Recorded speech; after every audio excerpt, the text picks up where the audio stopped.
A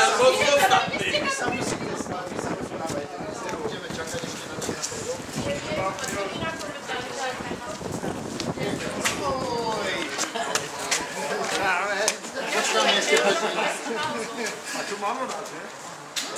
Ale statočných ľudí nie je nikdy veľa.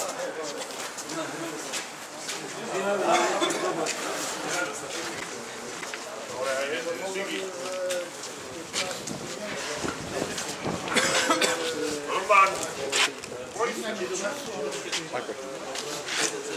začíname. Juraj, počuť sa? Ideme takto? Zrobte kruh, tak jak vás bolo počuť. Nie za chrbtom, aby ste počuli. Kto nepočuje, pôjde bližšie. Keď to počuje Siska, musíte... A už nerušte, už počúvajte. Takže vážení zákonodárci, vítam vás na rokovaní zákonodárneho orgánu. Vysvetlíme. Pozdravujem všetkých občanov, ktorí sa nemohli zúčastniť z ekonomických, sociálnych a hospodárskych dôvodov z dôvodu okupácie Slovenska. Vieme všetci, o čo sa jedná, prečo sme tu. Takže na začiatku by som objasnil výkon práva na odpor, ktorý sa uskutočňoval v uliciach a na križovatkách Bratislavy, hlavného mesta Slovákov, v novembri 2013. Väčšina z nás prítomných sa zúčastnila tohto výkonu práva na odpor. A viete, aké praktiky uplatnila nelegitímna alebo nezmluvná štátna moc. Právo na odpor je zmluvné právo. Žiadny zákon, priestupkový zákon, zákon o policajnom zbore nemôže odporovať tomuto ústavnému právu. To je zmluvné právo. A keď ho uplatňujete, musíte mať dôvody. Tie dôvody všeobecne poznáme. Všetci.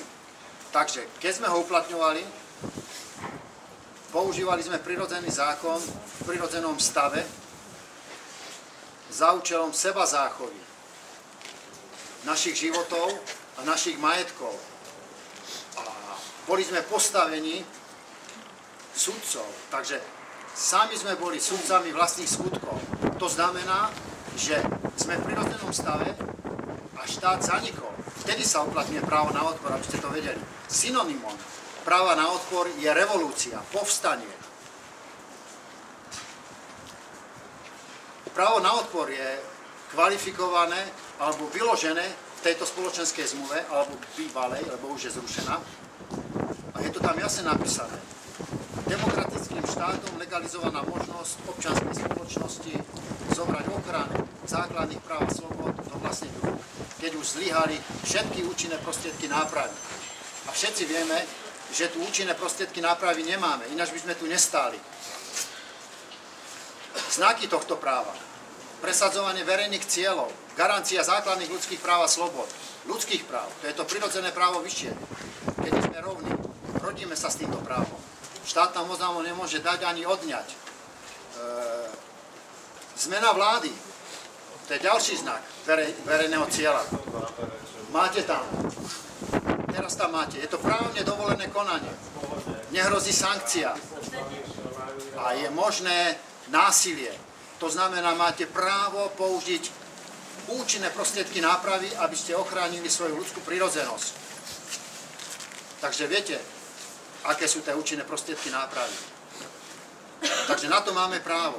A čo spravila štátna moc? Vidíte, ak to kvalifikovala. Použila na nás zákon o policajnom zbore na tých uliciach, ak nás odchytávala ako zvieratá, a trestá nás priestupkovým zákonom. A teraz si odpovedzte, vrátime sa do právneho stavu. Predstavte si, že štát existuje, že je právny. Viete, čo platí v právnom stave? Princíp legality a oficiality. To znamená, alebo význam týchto princípov v trestnom práve. Princíp legality znamená, že prokurátor je povinný stíhať všetky trestné činy, o ktorých sa dozvedel. A princíp oficiality je rozšírením tohto princípu a znamená, že orgány činné v trestnom konaní, to je policaj, prokurátor a aj súd, sú povinní prijať všetky podnety, oznámenia a začať vo veci z úradnej povinnosti konať. A teraz vám poviem, uplatňuje sa zásada zákonnosti. To To znamená, alebo význam tejto zásady.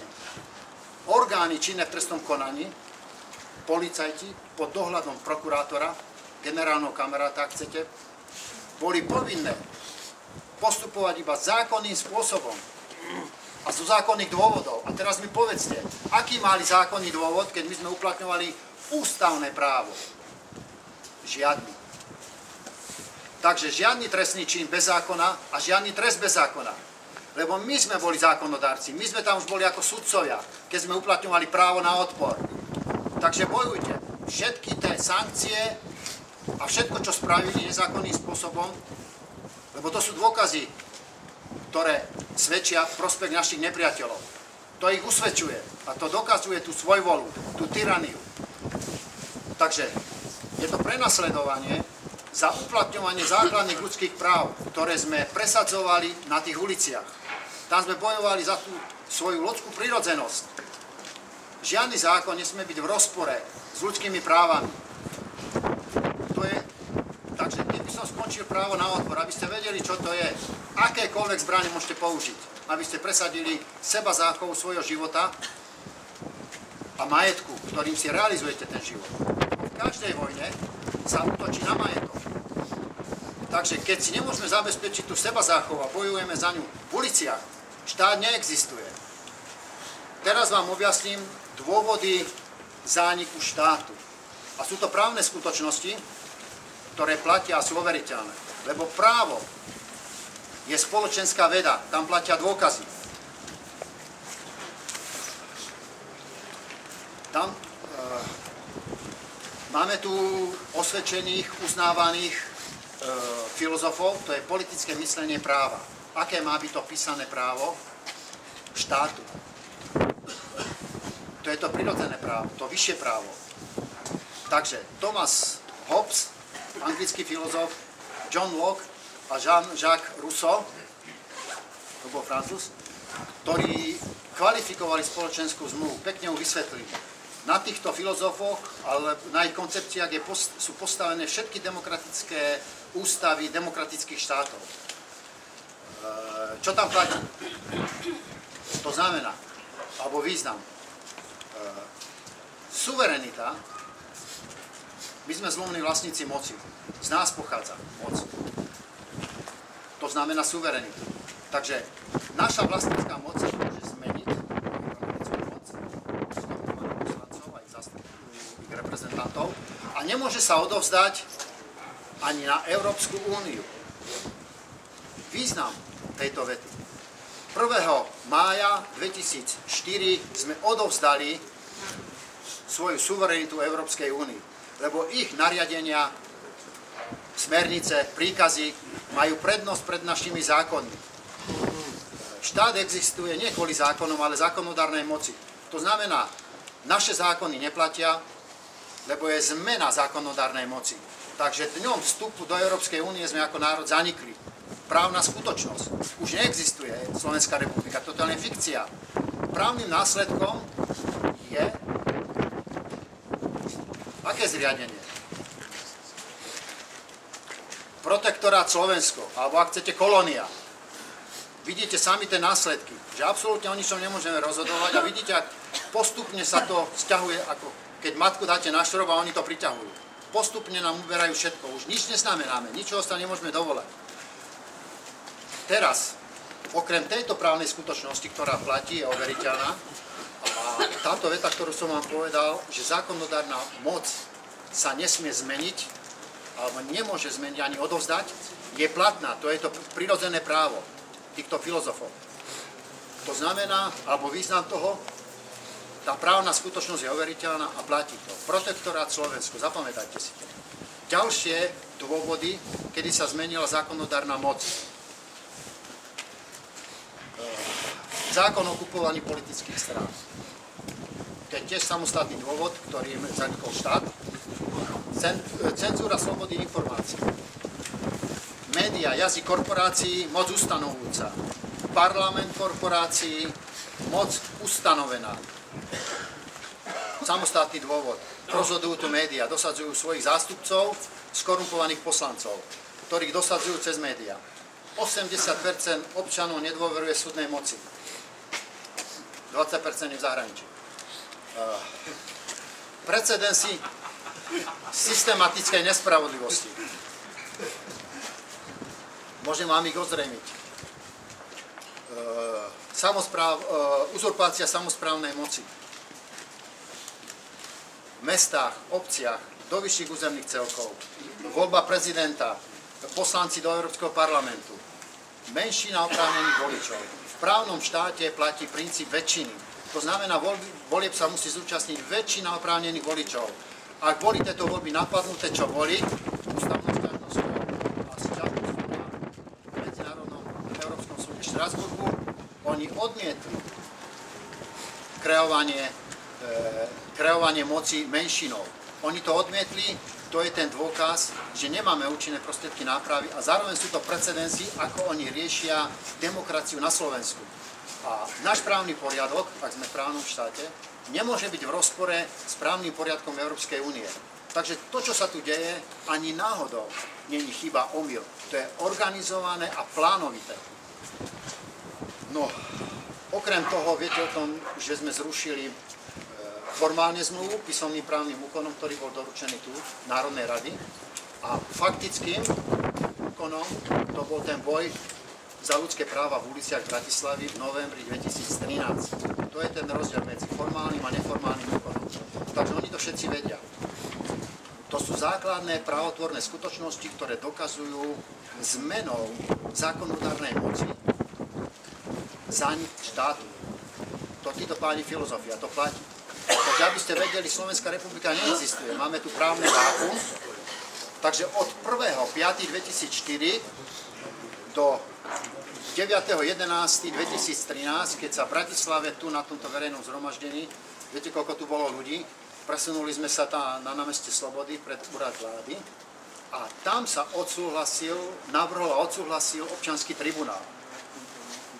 Občiansky tribunál je legitímny a legálny orgán Slovákov. To znamená, tým orgánom sme obnovili suverenitu Slovenskej republiky, lebo dovtedy neexistovala. Nahradili sme zmenou zákonodárnej moci. To znamená, my sme tu, aby ste vedeli, my sme teraz prirodzení zákonodarcovia. Aktívni občania, ktorí bojujú odbojom proti okupácii Slovenska. Čerpáme z tej filozofie týchto odborníkov a z našej právnej histórie, to znamená po druhej svetovej vojne, ako to kvalifikoval doktor Beneš, bývalý prezident Československej republiky. Takže my sme zákonodárny orgán, vtedy to boli partizáni údajne na Slovensku. Takže teraz sme my postavení zákonodárneho orgánu a ja vám môžem ubezpečiť, že toto dočasné štátne zriadenie, ktoré bolo zriadené na námestí Slobody a odsúhlasené, fakticky to bola tá konštitúcia, zriadenie, že sme si to tam odsúhlasili. A je jedno, koľko je občanov. Tam boli tí aktívni, lebo tí pasívni sú doma a podielajú sa na tomto terore, ktorý sa deje na Slovensku. Zodpovedajú za to. Majú možnosť sa účinne vyviniť a dobrovoľne odstránia škodlivý následok, ktorý zapríčinili vlastným nekonaním. Nekonajú, sú vinní za to. Takže musia sa zúčastniť odboja a zvrhnúť tento režim. Oslobodiť Slovenskú republiku. Takže našim účelom je obnoviť suverenitu Slovenskej republiky, to sa nám častočne podarilo tým občianskym tribunálom. Takže opakujem sa, je to dočasné štátne zriadenie, ktoré má právomoc vyhlasovať a prehlasovať zákony. Hovorím vám právnu teóriu a prirodzené právo týchto filozofov. To znamená, my sme pôvodní a originálni vlastníci moci a máme na toto právo. Vidíte, že sme tu, rešpektujeme to. Aj to je znak niečoho, že asi ideme dobre potom, ináč by nás zavreli. Čo si myslíte, že by som mohol rozprávať takéto veci? Takže ja vám ešte prečítam také dôležité veci, je toho strašne veľa, čo by som vám chcel povedať. Toto všetko, čo hovorím, tak nájdete na tej webovej stránke občianskeho tribunálu, kde si môžete načítať a garantujem vám to slobodu. Štátna moc vám môže rozkazovať jedine vtedy, keď uzavrete s ňou zmluvu. Lebo žiadna moc netvorí právo. základom každej legitímnej autority medzi ľuďmi sú zmluvy. A tá zmluva je zrušená, aby ste vedeli, takže to sú mimozmluvné orgány a nemajú žiadnu právomoc. Lebo všimnite si ďalší pojem právomoc. Viete, kedy ste rovní? Keď moc, ktorá pochádza od nás, je v súlade s právomocou. A vidíte, ako oni právomoc uplatňujú proti nám. Takže tá moc a právomoc je vzájomná. Aby ste to vedeli. A ďalší znak rovnosti, použijem Roberta Fica. Takže rovní ste s Robertom Ficom vtedy, keď mu môžete rovnako uškodiť ako on vám. A odpovedzte si sami, či mu môžete uškodiť, keď on vám uškodil. Nemôžete, lebo toho práva sa nedovoláte. On je ozbrojený a vy ste neozbrojení. Takže aby ste vedeli, ako to funguje. A ešte vám zacitujem zo pár týchto krásnych vied, kde pochopíte ten význam. Potom by sme sa dostali k ďalšej, takže tej legislatívnej činnosti. Uplatníme skrátený legislatívny proces a budeme tu rokovať, navrhneme vám znenia zákonov, ktoré si odsúhlasíme. A budú vyhlásené a publikované na tej webovej stránke občianskeho tribunálu. A upozorňujem vás a ubezpečujem, že ten občiansky tribunál není môj ani nás, to je nás všetkých občanov. A ja sa dobrovoľne verejne zdávam politickej moci. To znamená, ak zvrhneme túto tyraniu, ja sa vrátim veľmi rád k tomu svojmu prirodzenému životu, ktorý som mal doteraz. Takže štát neexistuje vďaka zákonom, ale vďaka zákonodárnej moci. Aby ste to vedeli. Občania podrobení zákonom nie sú ich autorom. Zmluvné strany, tak už nie sme zmluvné strany, ale ten význam tam je, sú medzi sebou iba pod zákonom prírody. Chápete tomu? Takže máme tu právne skutočnosti. Po tomto, alebo navrhujem teraz, takže prejdeme na tú zákonodárnu iniciatívu. Prosím, môžem niečo dodať? Môžete. Taký môj názor. Povedal ste, že Slovensko je protektorát Slovenska. Áno. Do 9. novembra. Ale Slovensko je aj gubernia Slovenska. Gubernia z východu, protektorát zo západu. Môj názor. Môže byť celkový, vychádzame zmena zákonodárnej moci, to je ten široký význam, môže to mať aj užšie významy, ale vychádzame z toho, že nevládnu občania. Ale tie vplyvy, vlastne tie mocenské sú aj zo západu, aj z východu. No. Takže Dôležité bude je, že aby nasledovať... tí ľudia pochopili, že práve to, čo máte vy v rukách, to vám nemôže nikto zobrať. Áno, a preto to bolo aj v tej ústave Tam pôvodné. viacej ľudí a potom by to vyzeralo ináč. Napríklad my, čo sme sa tu prišli, môžeme povedať, že teraz tvoríme parlament, ale tí, čo nemohli bohužiaľ prísť, tak sú na tom zle. Buď z ľahostajnosti, alebo z ekonomickej situácie, že sme mali dobrí. Nechceli prísť. Sú aj ekonomické dôvody vážne. Na Slovensku je chudoba, ktorá ohrozuje naozaj asi 3/4 obyvateľov Slovenska. Do takejto biedy nás dostali tieto vlády, ktoré tu boli. Ale možno si za to sami ľudia, alebo neprotestujú. Všade Na na jednej svete strane ľudia máte protestujú. pravdu. Áno. Preto sme tu. A najviac to dopovedé médiá, pretože nehovoria ľuďom pravdu a potom je tu taká 24 rokov negramotnosť.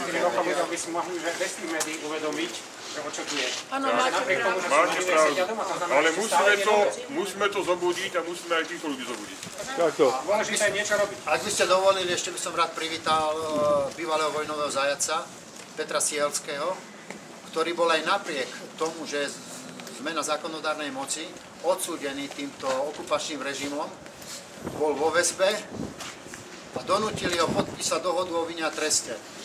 Takže tento úkon vykonal neslobodne, takže absolútne neplatný, aby ste to vedeli. Takže ho vítam na našom zhromaždení. Ja sa chcem opýtať, že koľkátí sme tu perzekuovaní a teda, že budeme sankcionovaní. Zvihnite ruku, čiže ja, že aby sme teda, lebo nestačí len povedať, že teda však bojujte, alebo jak viete, že aby sme to teda právne, kto nás bude začúvať, však vy ste napríklad právnik, čiže jakou formou sa to bude riešiť? K tomu prídeme. Ja takisto krátkosti jedno. Chcem vás teda privítať všetkých a uvedomte si jedno, že tieto veci, ktoré tu povedal môj kolega, sú veľmi závažné a veľmi dôležité. Treba si ich v kľude prečítať a ja sa pokúsim k niektorým z nich sa vyjadriť v krátkosti, aby ste pochopili trošku za takou ľudskejšou rečou, o čom je to. Pretože množstvo ľudí nevie mnohé veci pochopiť. Množstvo ľudí nevie si vysvetliť, že my tu rozprávame, že sme treba zákonodárci a dobehne pár policajtov a nás rozobere, vymlátia nás, pokutujú nás a tak ďalej. A mnohí sa pýtajú, tak akí sme my zákonodárci. Mnohí si neuvedomujú množstve tie faktov, že Slovensko zaniklo. Určite na internete bude zase, že niekto je tu nenormálny, preskočilo mu a tak ďalej a tak ďalej. Uvedomte si, že nie všetko, čo si neuvedomujeme, že platí alebo neplatí. Niekto si neuvedomuje, že Zem sa točí a ona sa točí. Množstvo ľudí bolo ako Pasteur, keď hlásal o tom, že sú víry, nákazy, skoro ho tam oplúli a tak ďalej a vysmiali sa mu a podobne. Neznamená, že tie vírusy neexistujú. Ale dokonca aj profesionáli zaútočili ako kok. Áno, doktori, priamo tí ho zhadzovali, lebo to nevedeli si predstaviť. Ale to boli takí, čo len jednu vec objavili a pritom boli tým pádom diletanti a on objavil čokoľvek, dostal do ruky, objavil. To znamená, že my sme sa dostali trošku na vyššiu úroveň, kde oni na nás nedovidia, nevedia to pochopiť. Ale to neznamená, že to nie je pravda, čo tu povedal. To si treba uvedomiť tie pojmy a poviem vám to jednoducho. Že treba, budem vlastníkom tejto budovy, budem mať zapísanú v katastri. Môžem sa tam dostať? Nemôžem, je jedno. Keď vás niekto chytí, vymláti, čo tu robíš? Jednoducho, oni majú zatiaľ v rukách moc, ale nemajú pravdu. Oni majú políciu, oni majú armádu a majú páky na nás aj ekonomické, aj ostatné, aby nás ničili. Ale to neznamená, že toto, čo tu povedal môj kolega, neplatí. Tak ako to povedal Janko. Áno, presne, výborne. Ďakujem. No to znamená, že uvedomte si skutočne, že raz tieto zábery skutočne budú v archívoch. Boli ste účastníci čohosi historického. Boli ste účastníci toho, že tu zakladáme čosi. Partizáni, keď bojovali proti fašistom, boli nie v presile, ale mali pravdu. Bola to pravda, ktorá je daná a jednoducho si ju treba uvedomiť. To teda, že oni používajú proti nám násilie, to je iná vec. Oni nás držia iba násilím a násilím nás presviečajú, teda nie nás, ale tých druhých, že my sme chybní a oni majú pravdu. A preto my nemôžeme ísť úplne touto cestou, lebo sme slabí proti ním v tomto. Naša sila je v pravde. A preto môj kolega vám veľmi pekne povedal niektoré fakty a treba si ich uvedomiť najskôr, preštudovať, lebo budeme napádaní množstvom ľudí, že nenormálni. Ale uvedomte si skutočne, trebárs odpor. Mnohí nevedia pochopiť si stále, čo je odpor. Nahraďme ho pojmom občianska neposlušnosť ľudových. A teraz si uvedomte, keď je občianska neposlušnosť, napádali nás za to, že sme išli na Univerzitu Komenského po 5. Ale oni si neuvedomili jedno, občianska neposlušnosť. Pamätáte si na vojenčine tí, ktorí boli? Jednoducho, keď ste nesplnili, čo ste mali, žiadna vychádzka. Dorob si, čo máš. Preto tí, ktorí sú v úradoch a majú robiť pre nás a majú úradnú dobu do 3:30 a nestihnú to, tak nech robia aj sobotu, nedelu. Mne to je jedno. Jednoducho, žiadne dodržiavanie. Si predstavte občiansku neposlušnosť tak, že zaklopem o 5 minút 12 a poviem, prepáčte, môžem vás vyrušiť na 5 minút? To je jaká občianská neposlušnosť? To z ich viny. A z ich viny. Takže uvedomte si tieto veci a na záver chcem povedať toľko.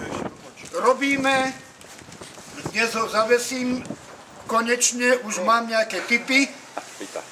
Robím tú komisiu na vyšetrenie týchto všetkých možných zločinov, ktorých sa dopustila polícia, keď zlyhala aj profesionálne, aj morálne proti nám, aj tu proti Petrovi, aj proti minuloročným. Treba to vyšetriť a my ich budeme už teraz žiadať, aby sa oni zodpovedali. Ja by som ešte dodal, že sme dočasné štátne zriadenie, ale nemáme meč, ktorým by sme presadili tú spravodlivosť. No to je to, nerovnosť zbraní, kapitál má všetko, sú ozbrojení, majú finančné prostriedky, etablovaných intelektuálov, skorumpovaných politikov, poslancov, skrátka, to chcem povedať, že chceme požiadať, alebo sme požiadali písomne konkrétne štáty OSN, aby uznali občiansky tribunál. Takisto ako to bolo po druhej svetovej vojne, alebo v priebehu druhej svetovej vojny, keď Anglicko a Rusko uznalo exilovú vládu Československej republiky.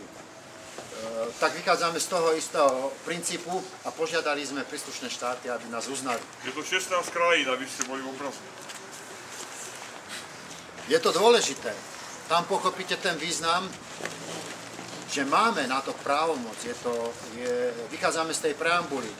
A vidíte, že sú tu právne skutočnosti, aby sme si nerozprávali. To znamená, my sa správame legálne. A máme legitimitu, spravodlivosť, lebo to nemôže existovať legalita bez legitimity a spravodlivosti. To sú tie párové kategórie a oni patria k sebe, nedajú sa oddeliť. Znova vám opakujem, že ten zákonodárny orgán tvoria tí ľudia alebo tí občania, ktorí sa postavili odbojom proti vláde násilia.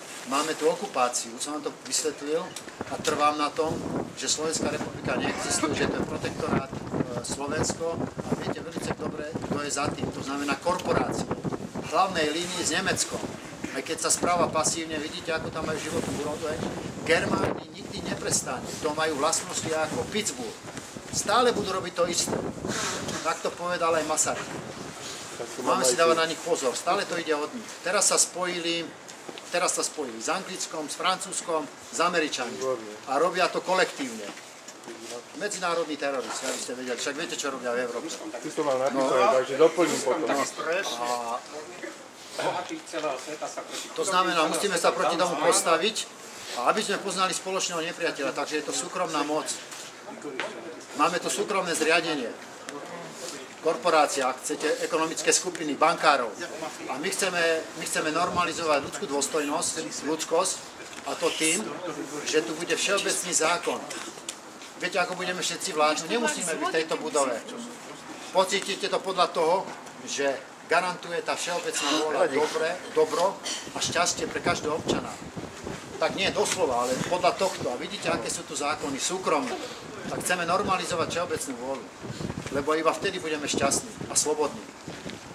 Takže teraz by som prešiel tej zákonodárnej iniciatíve, ktorú máme ako dočasné štátne zriadenie. Môžeme vyhlasovať a prehlasovať zákony a publikovať ich na svojej webovej stránke.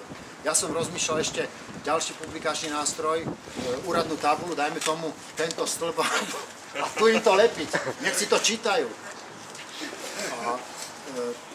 Takže ak dovolíte, a k tomu sa môžete vyjadriť. Počkaj, poviem k tomu niečo. No? Teraz to bude niečo ako len taký návrh, ale podrobnejšie to potom bude spracované na tej webovej stránke občiansky tribunál. Dobre, lebo viete, ako fungujú zákony. Sú veľmi obširné a strašne sa opakujú niektoré slovíčka, takže bude to tak povedané, aby to pochopil každý. A pripomienkované odborníky niektorí. Takže začnem tým návrhom. Takže ústavný zákon, lebo to musí byť ústavný zákon o dočasnom štátnom orgáne občiansky tribunál. On fakticky bol kreovaný vtedy 9.11. na tom námestí Slobody tými účastníkmi, ktorí sa presunuli z tohto zhromaždenia, z tohto sídla, z tohto priestoru pred úrad vlády. Tam bol odsúhlasený. Počet je irelevantný, lebo sa ho zúčastnili aktívni občania. Chápete ten rozdiel? Tí pasívni ostali doma, tí vinní. Alebo aktívni, ktorí sú na východe. No, plus tí, ktorí sa nemohli dostaviť. Ale tam bol odsúhlasený. Takže fakticky je to ústavný zákon, ktorým sa konštituoval tento orgán. A a má všetky tri druhy moci. To znamená, je to ústavnodárny, zákonodárny orgán, je to výkonný orgán, to znamená vláda, ministerstva, štátne orgány, miestne a okresné, krajské. A zároveň je to aj súdna moc, ústavný súd, to padá pod súdnu moc. Aby ste vedeli, takže nechceme my, občania, ako občanský tribunál, vykonávať súdnu moc, niekoho súdiť. To budú robiť súdy. Skrátka, deľba práce. Ten občiansky tribunál je veľmi dôležitý, to si musíte uvedomiť. Veľmi dôležitý a znamená to tribunál rozumu. Vychádzame z toho prirodzeného práva. Teraz sme tu postavení prirodzených zákonodárcov, aby ste vedeli rozdiel medzi autoritou rozumu a autoritou štátu. Štát neexistuje. Zanikol, lebo sa zmenila zákonodárna moc. Už to není naša moc. Ekonomických skupín, ak chcete, korporácií Európskej únie. Nebudem opakovať tie dôvody zániku štátu, ktoré sú právnou skutočnosťou. Takže sa vrátime k tej zákonodárnej činnosti tohto občianskeho tribunálu. A to sme není my 3, 4 a 5. To sme my všetci, ktorí sme tu. To je tá naša moc. A tým pádom obnovujeme svoju vlastnícku moc, lebo je zmena zákonodárnej moci z ekonomických skupín na vlastník prirodzených a zmluvných vlastníkov moci. To sme my. Takže aby ste vedeli. A my, čo sme tu, tvoríme teraz parlament. Právnej teórii. To sú není žiadne reči. To je teória práva a prirodzeného práva. Takže ako dočasné štátne zriadenie preberáme právny poriadok zaniknutej Slovenskej republiky za predpokladu, že neodporuje slobode a demokracii občana a národa a duchu republiky. Takže preberáme ten slovenský právny poriadok, tam sú dobre upravené inštitúty a tie, ktoré odporujú našej slobode a demokracii, neplatia.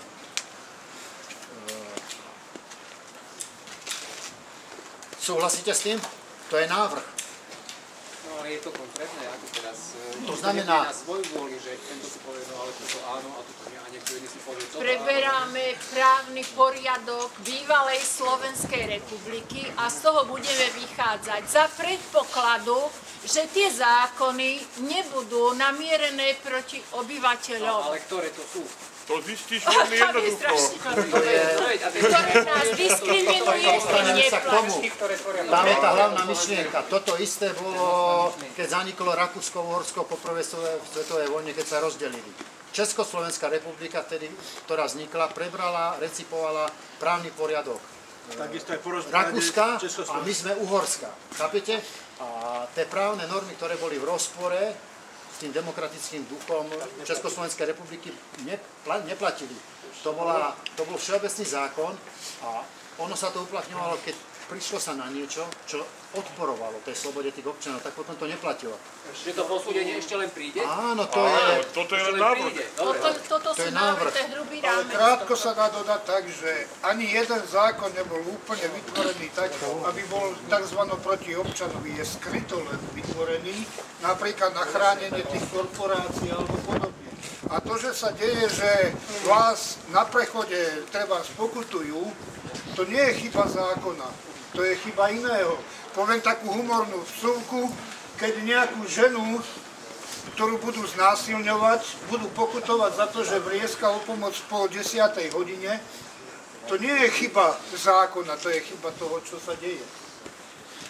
Takže to sa uvidí presne, jak povedali. Uvidí sa, čo bude proti nám a čo bude pre nás. To, čo je proti slobode. Po tretie, doplňame trestný zákon, prebratý z bývalej Slovenskej republiky, o trestný čin zrady na povstaní. V kontexte s tým právom na odpor. Takže skutkovú podstatu tohto deliktu náplňa každý, kto sa akýmkoľvek spôsobom snažil mariť priebeh alebo potlačiť povstanie občanov. To znamená, ohrozuje alebo porušuje. Či znemožniť odboj. Kto sa zúčastnil prenasledovania povstalcov, niektorí aktivisti vraj.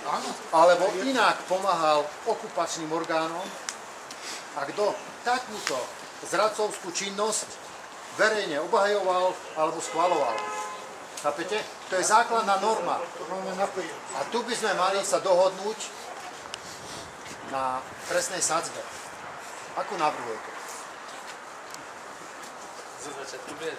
Môžeme hovoriť o kolaborácii. Áno. Áno, to je v podstate kolaborácia. Čiastočne áno, ale je ešte obširnejšie, čo sa týka kolaborácie. Ale čiastočne áno. A ako máte predstavu, aký trest by ste dali za tento druh trestného činu? Lebo to je obhajovaná na nás.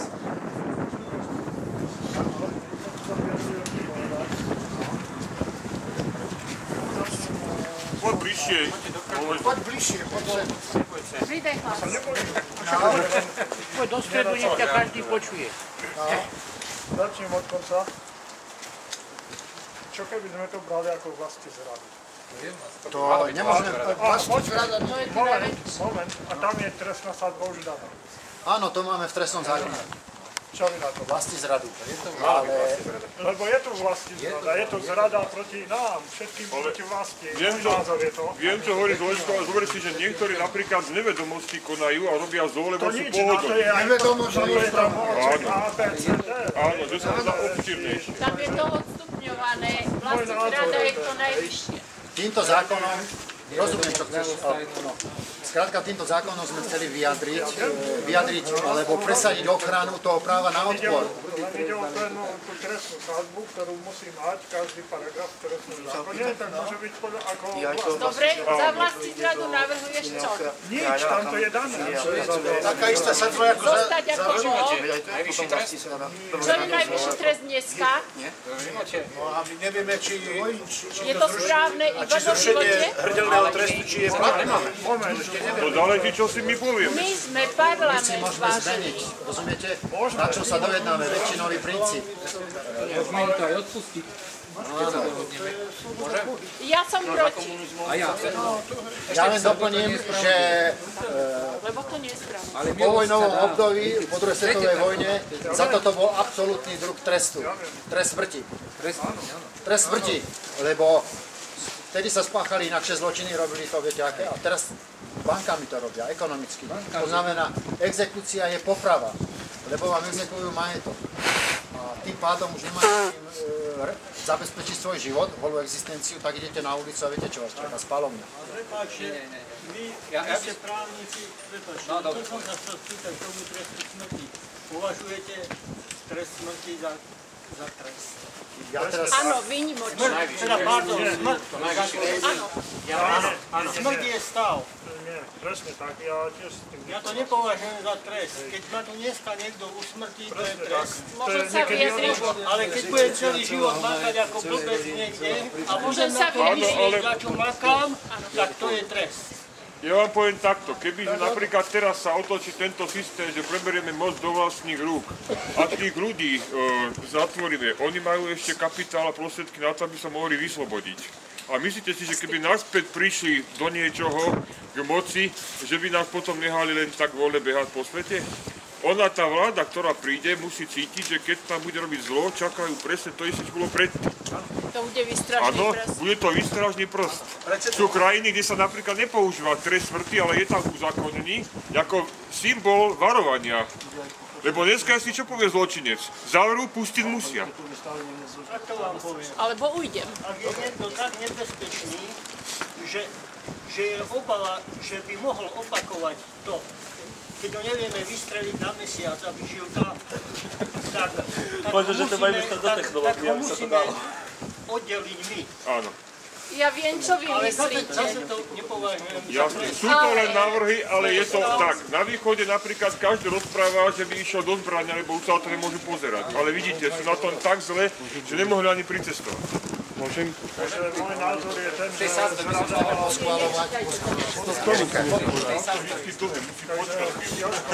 Mal som v tej sadzbe, lebo reč bola, že akú sadzbu. V trestnom zákone súčasnom máme trestný čin genocídy. A podľa môjho názoru, a nielen podľa môjho názoru, tu sa koná genocída. A povstanie je na zastavenie genocídy. Preto by sme sa mali inšpirovať sadzbou, ktorá je za genocídu, nejak porovnateľnú sadzbu dať aj na tento trestný čin, podľa môjho názoru. A ja si myslím, že napríklad záškodníci, ktorí bránia tomu, aby sme mohli sa informovať a robiť nejakú aktivitu tu na, čiže sú to vlastne ako keby kolaboranti, tak by si mali tiež uvedomiť, že keď prídu do tejto republiky, tak buď sa sem nedostanú a budú mať dáme tomu 15 rokov zákaz vstúpiť sem, alebo keď sem prídu, tak sa to odpracujú.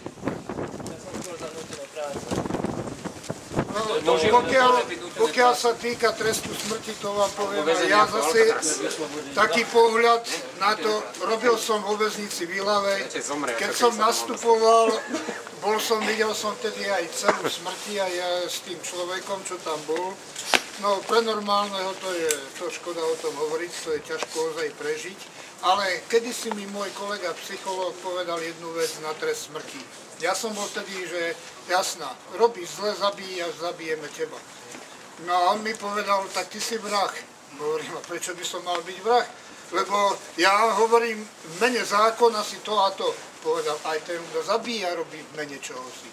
Jednoducho je to násilné odobratie života. A keď som sa nad tým zamyslel, tak určitým spôsobom je to tak.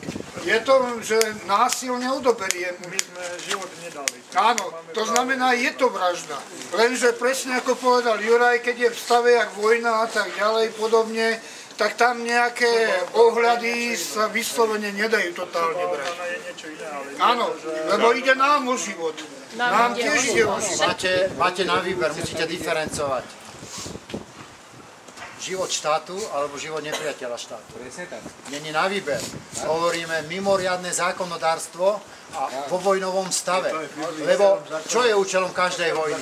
Čo chceli fašisti? A teraz máme zase fašizmus, lebo máme vládu korporácií. Veď už viete, čo znamená fašizmus a korporácie. Je to synonymum. Takže o čo im ide? O to isté, čo im šlo v druhej svetovej vojne, len teraz to robia ekonomickými nástrojmi. Takže nám ide o život ľudia. A ako zastavíme, lebo ten trest musí mať aj represívnu funkciu a výchovnú, preventívnu. To znamená, musíme zastaviť ďalších potenciálnych pakateľov. Takže to je výnimočný trest. No ale mám presne o týchto otázkach, čiže presne o týchto. Príbuzem, pretože na východe sa dejú takéto veci, že zamestnáva 20 ľudí, 3 mesiace nedostanú výplatu a nenarodená vnúčka už má rodinný dom s majetkom, no nehorázným majetkom a nevyplácajú sa ľudia. To znamená, všetky, nie len tým. Tak a je to tu. Chceli ste demokraciu? Máte demokraciu, vládu ľudu. Chceli ste kapitalizmus? Máte kapitalizmus. Nadvládu bohatých. Chceli ste oboje? Kapitalistickú demokraciu? Tak sa neskážujte, že iní sa radujú. Všetkých sa pýtam. A ty si kto? Demokrat. Ten ľudí a národy spája. Kapitalista ako kat. Vydeluje, chaotizuje, intriguje, zneužíva, marí. Či ako prokapitalista otrok sa cítiš, ktorý s dierou v zadku na šťastenú čaká a ódy chlebodarcom spieva.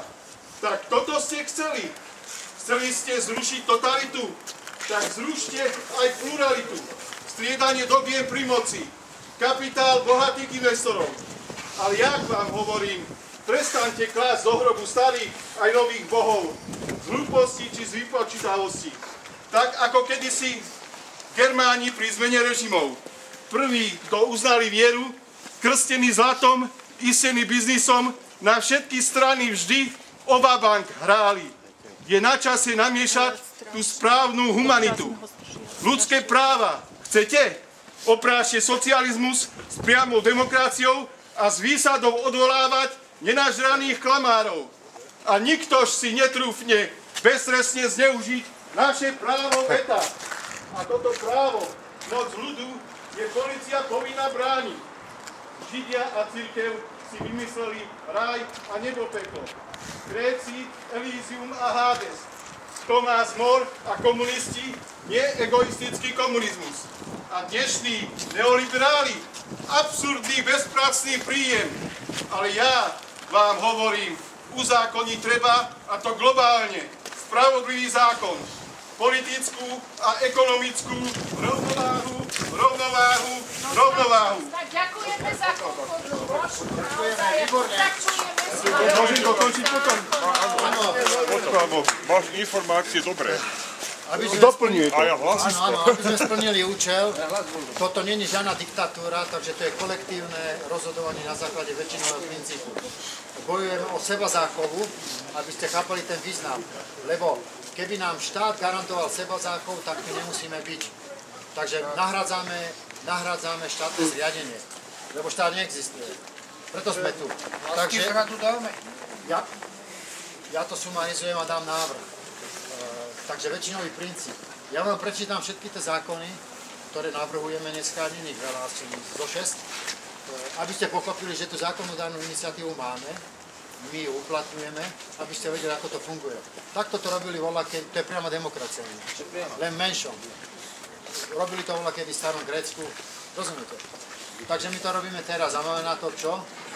Právo. My sa tu nehráme na nič. Áno, lebo súčasťou slobody je čo? Zodpovednosť. Takže ja vám prečítam tie zákony. Takže ten ústavný o tom dočasnom štátnom zriadení občiansky tribunál, ten bol zriadený, fakticky to bol ústavný zákon, základný zákon. Preberáme ten právny poriadok, teraz ten trestný čin zrady na povstaní. Ja osobne ho navrhujem schváliť, lebo tým vyjadríme verejným činiteľom a hlavne represívnym orgánom, lebo to je retroaktívny zákon, on sa vracia naspäť. My ho prijímame po spáchaní tých zločinov, čo sa dialo v novembri, čo nás napadali, strhavali na zem ako zvieratá všade, Petra Sihelského a tak, takže budú retroaktívne dozadu náležite potrestaní, takže náležitá odplata a úplne dostatočné potrestanie organizovanou spravodlivosťou. Pozor, áno. Teraz, návrh zákona o obnove slobodného prístupu k informáciám, odobratím licencie na vysielacie práva propagande kapitálu. TV Markíza, Jojka, Tátrojka, odvolanie generálneho riaditeľa RTVS. Tým sa zabezpečí prístup k verejným službám. To znamená, dostaneme sa do médií a môžeme čo? Informovať spoločnosť o tom, čo sme tu zriadili a akými prostriedkami bojujeme za obnovu Slovenskej republiky. To by som dôležité, aby občania si kontrolovali, kto bude riadiť. Nie politické strany, nie vláda, ale občania. Nebude to tu hneď, Milanko, bude sa to musieť postupne robiť, preto sa zakladajú tieto snemy.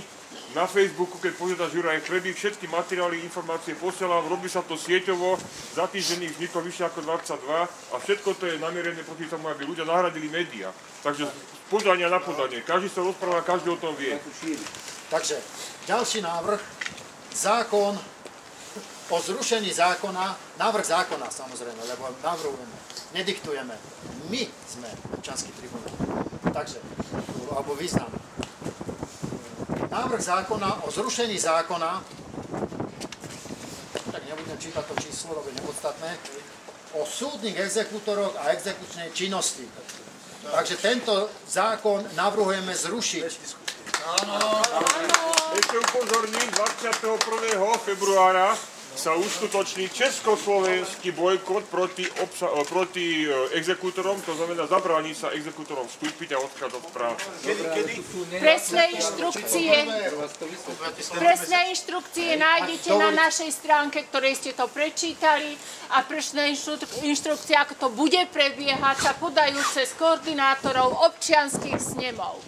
Nemôžeme súhlasiť s niečím, čo je v rozpore. Takže aspoň zhruba 2-3 vety na odpoveď.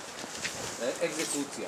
A čo s nevymožiteľnými pohľadávkami, čo s tými, ktorí sa nadmieru zadlžili a zneužili a vedome nechcú vracať. Keby štát fungoval, brali by ste si požičku, ktorá je pre vás nevýhodná, ktorá je proti vám? No sú takí, čo zoberú. No.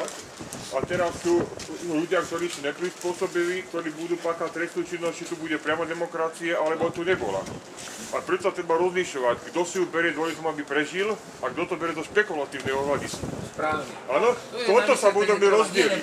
Tak, jak keď sa budú robiť audity, že niekto sprivatizoval za korunu a vytuneloval fabriku a niekto si musel brať úver, zamestnala sa nám celá rodina a z hanby prepustiť zamestnancov radšej okradol toto štát.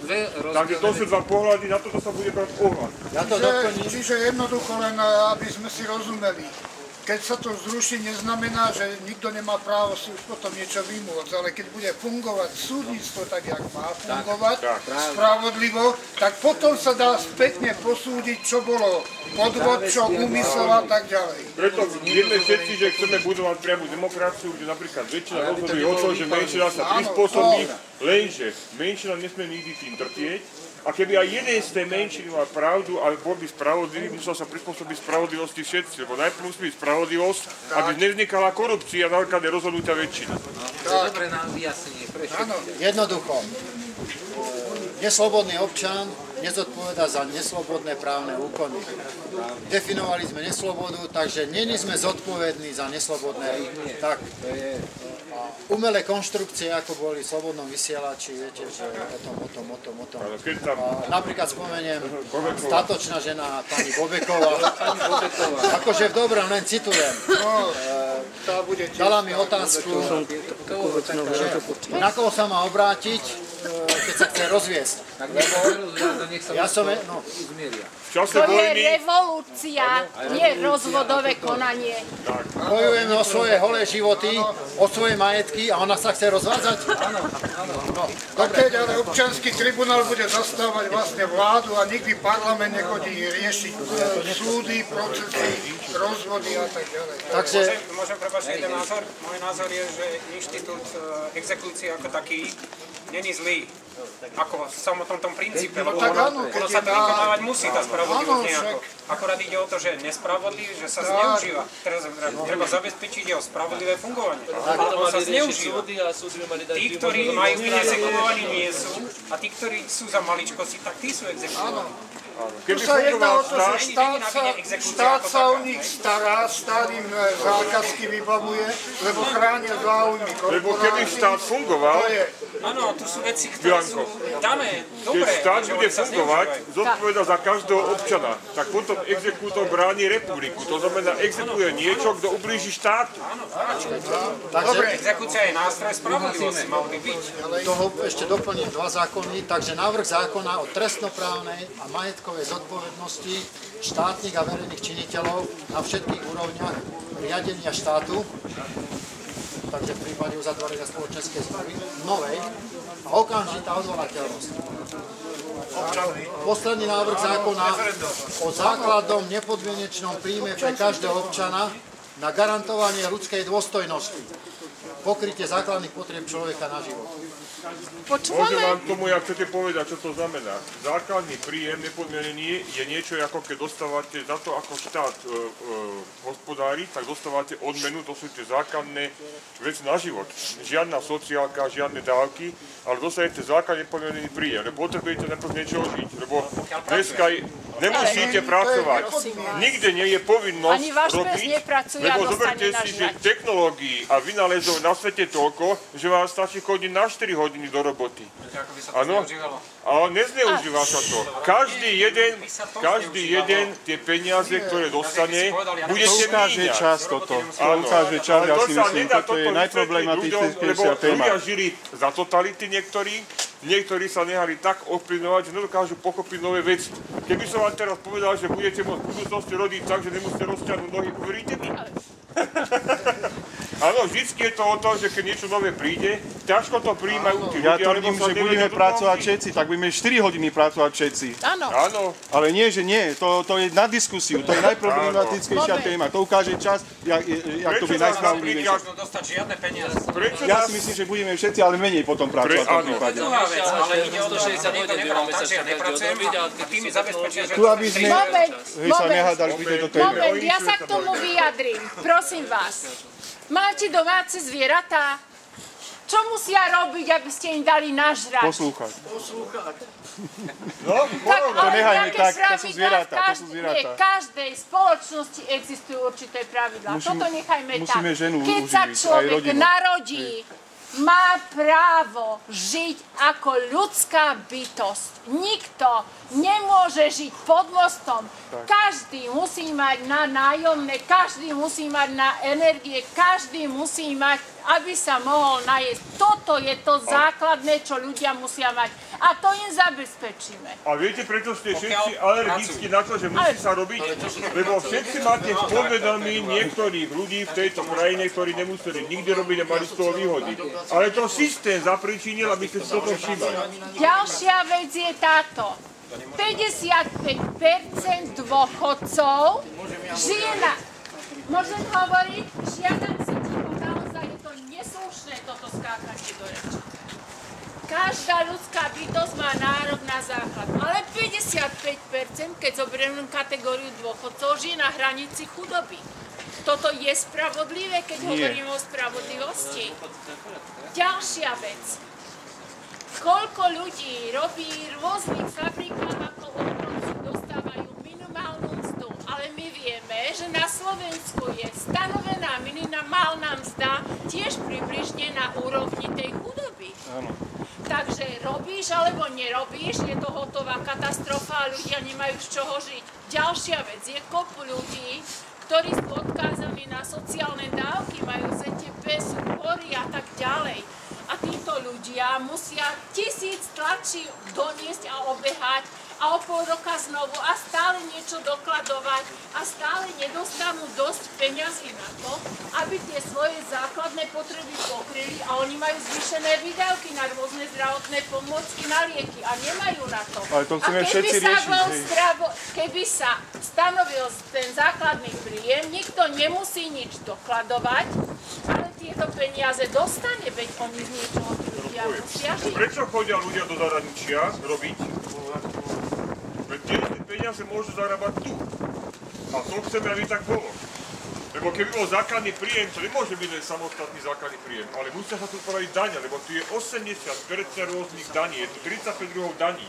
Ale keby ste počúvali odborníkov, ako bol Perháč, Stanek, tak zistíte, že 0,5% stačí na to, aby ste mali zadarmo školstvo, zdravotníctvo, aby ste mohli mať energie, aby každý jeden mal na život a mohol si žiť jednoduchšie. Len vy potrebujete odrobiť si pár hodín a venovať sa rodine. Rodina je základ každej spoločnosti, odkiaľ sa vytratila morálka, tu sa musí zmeniť školstvo a od malého decka sa musí na novo vyvíjať táto krajina od začiatku. Však v lepšej spoločnosti to pôjde, to samozrejme. Môžem? Podľa môjho názoru to znie veľmi pekne lákavo, že právo na tento príjem, právo na peniaze. Ale každé právo musí ísť ruka v ruke s nejakou povinnosťou. Proste niekto to musí vyrobiť, niekto musí...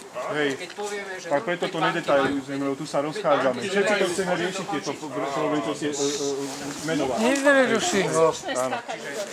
Povieme, no tak banky majú peniaze, zoberieme bankám či 0,5%, hej, z každej transakcie, ale to je jedno, zoberieme banka. A teraz chceme toto zás banky, že my budeme proste ako to je náš. Teraz mi skočí, vieš o tom, že doteraz boli oslobodené od týchto poplatkov, od tých transakcií? Doteraz ste za ne platení ľudia vo výrobnej sfére. Ja som ešte neskončil. Čiže povieme, že banky budeme brať od bank. Toto chceme, aby banky nám vládli. Podľa mňa toto nechceme. Ale ja nehovorím o vládnuci banky, že si zle pochopil. Ja viem, že to nikto nepovedal. Áno, práve, že im bereme nevládnu. Aby mne banky vládli, ja nechcem, aby ja som bol odkázaný na bankové transakcie. Dobre, takto. Ja toto nechcem. To sú detaily.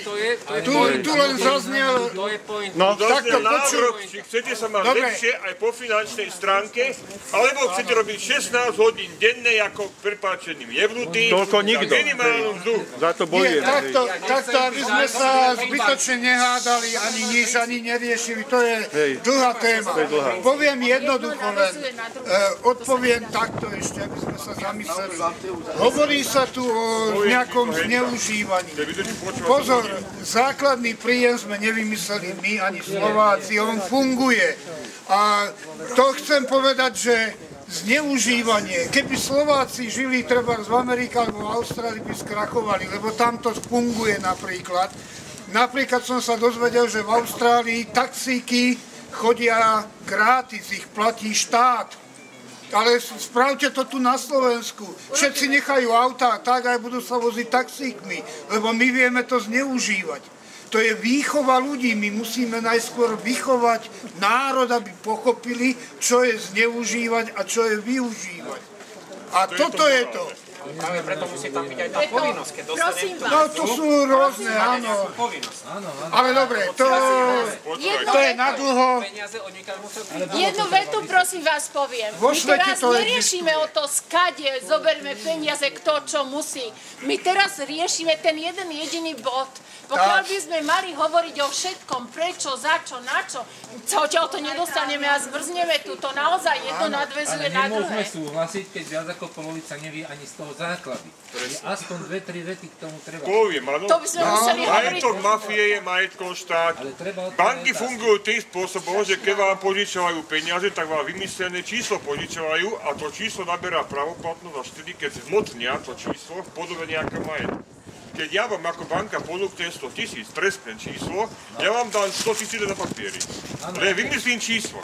Ale pre mňa bude mať to číslo cenné až vtedy, keď vy za tých 100 000 postavíte budovu. Lebo tá bude niečo robiť, niečo vyvíjať, nejakú činnosť. Toto je téma na 16 hodín každý deň. Áno, ale ide o to, chcete sa mať lepšie, aby to, čo ste doteraz museli chodiť do zahraničia, bolo tu. Lebo vy ste takisto súčasťou tej nejakej únie, ktorá si vás vymyslela, že buďte s nami, ale nebudete mať to, čo my. Musíme byť partneri, rovnocenní. Dovolíte, ja to uzavriem, počkajme, lebo sa nikde nedostaneme. No, presne, to chcem povedať. Navrhli sme voľaké zákony, takže to chceme to verejne odsúhlasiť. Takže ja sa ešte vrátim k tomuto zákonu o tom nepodmienenom základnom príjme. Tým sa zabezpečí ľudská dôstojnosť a to je účel štátu. Účelom štát je vynález, ľudový vynález. Za tým účelom, aby chránil seba záchovu a svoj holý život si chránime tým majetkom. Takže keď každý bude mať ten základný príjem, ničím nepodmienený, tak sa bude garantovať ľudská dôstojnosť. Teraz čo to znamená? Zoberieme si to na Romov. Ak si nebudú plniť svoje rodičovské povinnosti, môžeme ich trestne stíhať, lebo teraz sa nedajú sa stíhať, nemajú za čo žiť. Žijú iba z tej podpory. Áno, musia tam byť aj povinnosti, oni budú. Teraz prejavujeme ľudskosť, chceme tu normalizovať ľudskosť, lebo 70% príjmov do štátneho rozpočtu ide ekonomickým skupinám a oni chcú všetko. Ako povedal docent Staník na prednáškach, chcú všetko. Tak rozmýšľajte, tých 70%, keby sa dostalo do štátu, máme sa ako prasce v žite. A on povedal, že keby im stačilo 70% a nám ostane nariadenie štátu 30%, takže sa máme dobre, no sa zvyšujú platy, je obchod, dopyt, všetko sa krásne točí. Oni chcú všetko. Takže my sme tu preto, aby sme prejavili tú ľudskosť. To znamená, teraz nebudeme pozerať na voľakých asociálnych občanov, lebo aj Róm je občanom, nie? Takže všeobecne ten zákon musí garantovať čo? To blaho a to šťastie. Takže všeobecne navrhujem prijať tento zákon, lebo tým niečo vyjadrujeme, nie? A kto zneužíva, bude potom budú rôzne diskusie, čo sa týka snemov. Chcem nadviazať na to, čo bolo. Môžem? Môžeme byť odňatí. Môžeme byť odňatí za určitých okolností. Ak som pochopil, ten hlavný problém je vývoz kapitálu za hranice. Nie. Toto zastaviť a sa budeme mať dobre aj bez toho zákona. Ale hlavný problém je v tom, že ľudia na Slovensku chcú mať zo všetkého prospech. Vývozu kapitálu. Neberú zo Slovensku. No dobre, lenže my tu máme okupačnú menu dneska a voľný pohyb peňazí, hej? Tak. To chceme zrušiť? Ja lenže to, jak? Lebo Dá sa to, my sme jednali s týma odborníkmi a preto vám to tu nechcem vysprávať, ale naozaj táto možnosť existuje a keď vám povie, že by to bolo reálne do 40 dní, tak padnete všetci na zem. Ale bohužiaľ je to tak, alebo chvála Bohu. Za 40 by to mohlo fungovať, keby sme sa vedeli všetci zjednotiť. A teraz zoberte, z celého Slovenska sme sa tu zišli my. Áno, ale niektorí nemáte šajnu, ako funguje toto, tak každý, kto chce niečo povedať, nech si najprv nájde informácie. Áno? A potom budete vedieť skôr pochopiť, o čom tu rozprávame. Lenže my teraz chceme schváliť zákony, aby v tejto republike sa mala každá rodina dobre, lebo rodina je základ spoločnosti a teraz musíme najprv prevychovať tento národ morálne, lebo každý si tu závidí každému ešte aj noc medzi očami a preto niektorí ľudia sú ľahostajní, lebo keď z toho nič nemám, na čo tam pôjde brznúť. A my to prečo brzneme? Hej. Takže tu teraz niečo demonstrujeme, sme tu a preberáme zodpovednosť. Takže vás požiadam, aby ste osedlali svoje ega, aby ste boli struční, vecní a jasní. To znamená, aby ste sa vyjadrili áno, nie, nehovorím, aby sme to rozoberali, ale viete, čo je tá stručnosť, jasnosť, lebo ak sa tu budeme rozprávať, tak to je zamrznené do nekonečna. Takže, ja vám to zhrniem. Ten ústavný zákon o tom dočasnom štátnom zriadení, on bol odsúhlasený. Je nadobudol platnosť a účinnosť na tom zhromaždení 9.11. pred úradom vlády. Chápete? Len sme vám ho oznámili. To je to, čo nás kreovalo. Pozor, nie mňa, alebo nás troch, alebo štyroch. Na všetkých, čo sme tu. Lebo to je naša inštitúcia, ktorá nás môže chrániť. Je to ten tribunál rozumu. My vychádzame z toho prirodzeného práva. Rozum. Rozum nám povie, čo je správne. Rozumiete? Preto sme tu. Takže, preberáme právny poriadok Slovenskej republiky. Áno. Bývalej Slovenskej republiky. Kto je za nich, dá hore ruky. A nech prebere zodpovednosť. Proti. Teraz, návrh zákona, to znamená, navrhujeme prijať zákon, alebo respektíve, aby bol v prebratom trestnom zákone trestný čin zrady na povstaní. To je na tom odpore. Oni nám bráňa ten odpor vykonávať. Sabotujú nás, prenasledujú nás. Však viete, že máte niektorí pokuty, dokonca tento pán má 100 eur, mu dali pokutu. 100 eur. A keď to nezaplatí, budú ho exekuovať. Za čo mu dali pokutu? No ja ešte neviem, koľko za to, že ho zatkli na ulici, zajali, áno, a ešte ho aj mlátili. Ešte doteraz mal nevyliečené zranenia, čisté uženie na zdraví. Ale jeden dostal 30, čiže ty 100. Ja som takže navrhujem prijať... Máme ešte krátko dievča, ktoré tiež zbili. Toto dievčatko kopali, ako ste videli. Kopli ma do obličky, podala som trestné oznámenie, prišli mi odpovede, všetko zamietli, dokonca ma obvinili aj všetkých, ktorí tam boli zúčastnení. Zatkli nás nepravom, my sme boli 3 hodiny v cele, bez toho, aby nás oznámili, prečo sme v cele a vyhodnotili to celé, že sme páchali priestupok proti spoločenskému spolunažívaniu. Teraz zoberte, povedali priestupok. To znamená, babka prejde na červenú cez križovatku a urobí aj to tu. Zatýka sa za to, keď páchate trestné činy a nie za to, keď páchate priestupky. Všetko bolo protizákonné, lebo niekto si to objednal a takto zastrašujú na všetkých protestoch, lebo to je objednané dopredu. To je to, čo som povedal na začiatku k tomu právu na odpor. To je v rozpore s tým, čo robili, nemali na to... Žiadny zákonník na to neoprávňoval. Takže navrhujem prijať ten trestný čin, alebo zákon, ktorým bude ktorým bude doplnený trestný zákon o trestný čin zrady na povstanie. Zrady na odpore? Zrady na odpore, ale dali sme na povstanie. Skrátka, už mám obrovské Kto nám bude brániť, hajiť alebo chrániť si vlastné životy, tak je náš nepriateľ. Kto súhlasí za ten zákon, aby sme vyjadrili tú ochranu? Kto súhlasí? Teraz vás poprosím, povedzte každý za seba, aký druh trestu navrhujete. Vlastizrada je tam. To je niečo iné, to je trestný čin a to je za niečo iné. Také isté. Ale sadzba ako za vlastizradu? Ja ako za genocid. Spýtam sa takto. Dobre. Takže mala by tam byť maximálna stupnica od 25 rokov až do života. Alebo sú tu niektorí, ktorí chcú... Za genocid. Lebo je to fakticky, keď vykonávate právo na odpor, tak bojujete o svoj život. Áno. Rozumiete?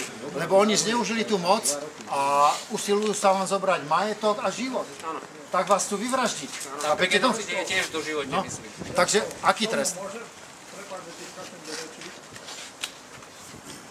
Parlament môže dočasne prijať aj zákon o trestnej smrti, ak je to nevyhnutné. Áno, súhlasíme. To vieme.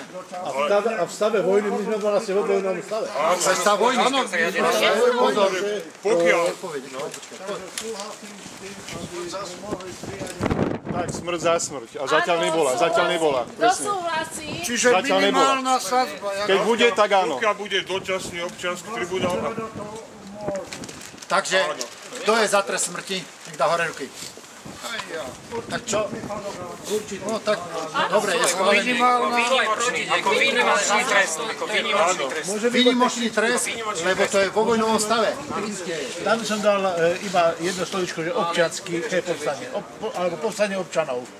Povstanie občanov? To je, Milanko, dovtedy, pokiaľ nie je ustanovené napríklad to, že bude nejaká vláda. Áno, to znamená, dovtedy existuje ten mimoriadny stav. Počkajte, my sme nad tým rozmýšľali, nad tým pojmom a dali sme ho na schvál, lebo veľa ľudí nevie, čo je právo na odpor. Oni si myslia, že to je nejaký opravný prostriedok. Takže synonymom práva na odpor je revolúcia a povstanie. Preto sme tam dali zrady na povstanie, aby ľudia vedeli, čo to je. Aby to vedeli, že to nie je to povstanie sestričiek, ale občanov. Áno. Áno. O tom, Milan, že keď tebe nie dobráni, aby si ty svoj život mohol brániť, tak on je tvoj nepriateľ. Občania, ešte takto, toto právo na odpor, alebo na povstanie, na revolúciu, môže uplatňovať čím kde si občan, jeden a ľudia. A všimnite si tie pojmy, rozdiel medzi občanom a človekom. Takže preto, to je prirodzený stav. Sme vo vojne, lebo štát neplatí. Prečo? Lebo je zmena zákonodárnej moci. Teraz vlastne sme čiže vlastne teraz vedúme. Áno, sme sami sebe sudcami a keď tento zákon uplatňujeme, zmluvný zákon z ústavy, vyššia právna sila, najvyššia. Tak bojujeme o svoj život a oni keď toto robia, tak nás chcú čo? Zavraždiť. No, potom je tam ten zákon, návrh zákona, všetko, keď nás zoberú tie exekúcie, to sú popravy, to je ako samopálstvo. Návrh zákona o obnove slobodného prístupu k informáciám. To je strategický zákon. Chceme slobodný prístup k informáciám, aby sme, to je moc. Rozumiete? Súhlasíte s týmto? Áno.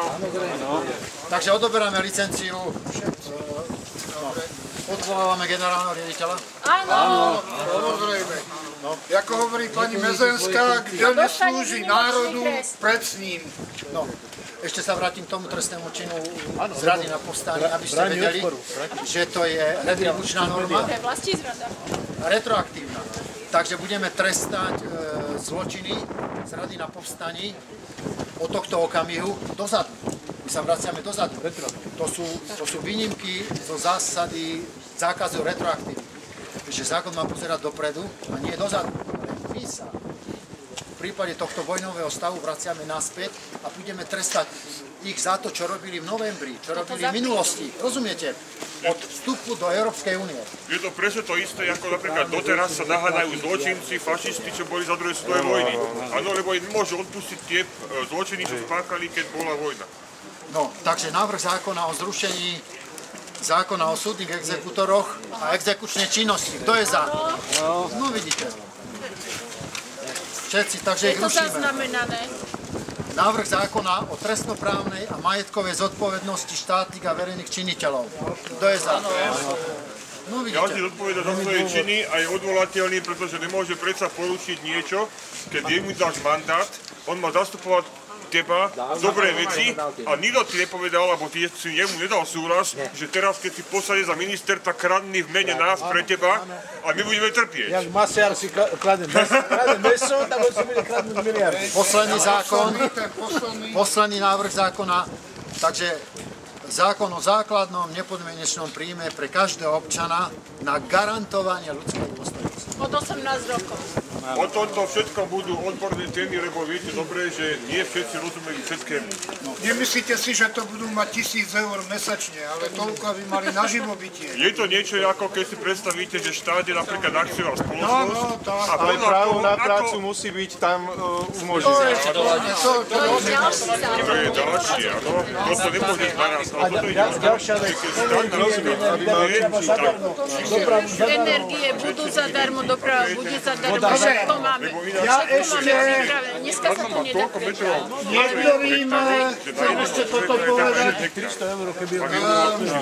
Tu mám jednu knihu, potom pár tých môžem vytlačkov dať pánovi, ktorý sa volá Karol Krajčovič, 86-ročný. Pred 2 rokmi tu strieľal z diela s tými knedlíkami a parenými buchtami na Fica a na týchto. A vydal knihu, tu sú normálne všetky jeho prípady, kde dokazuje, že Fico, Kaliňák páchajú obrovské zločiny.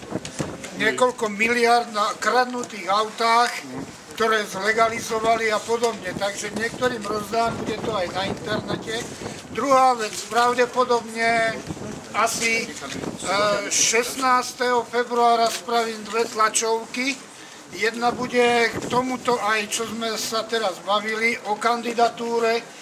Plánujem ju spraviť pod oknami jedného nášho zločinca, pána Fica.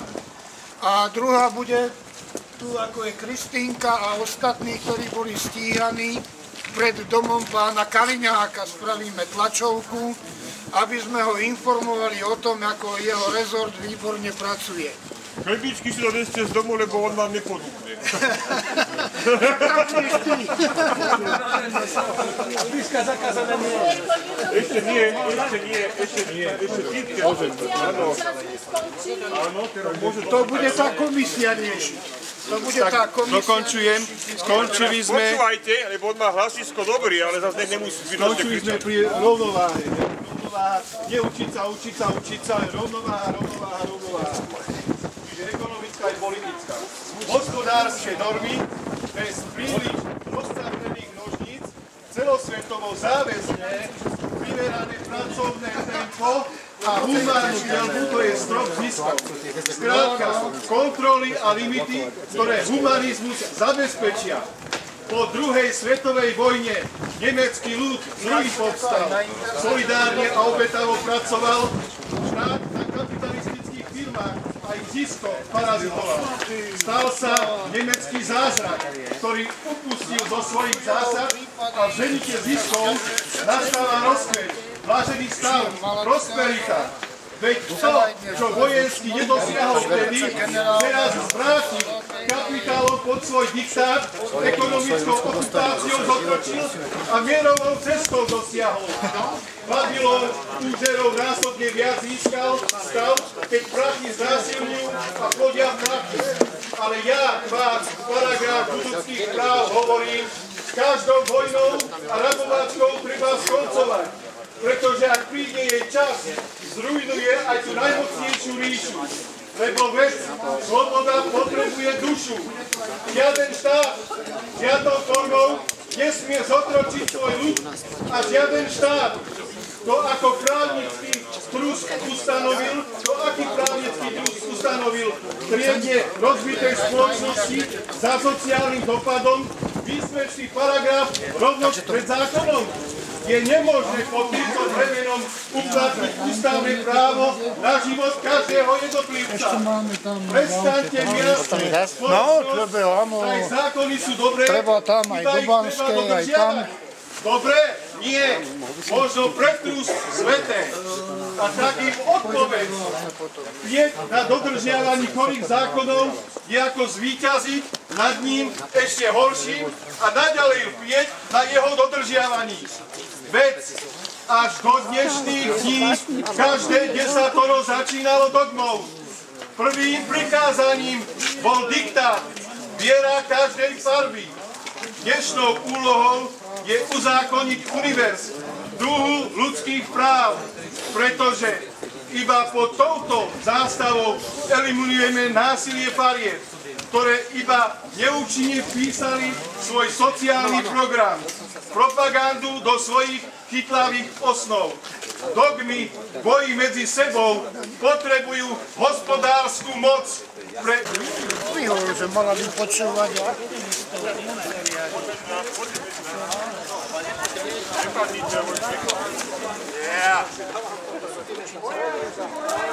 Poďte všetci.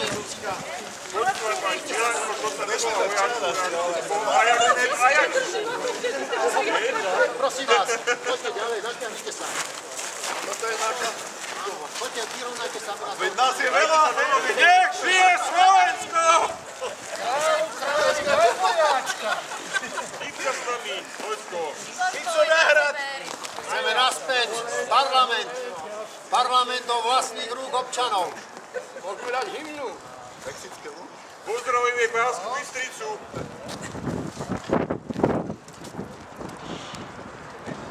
Slovensko vstáva, tá si strháva. Aj tak chce parlament.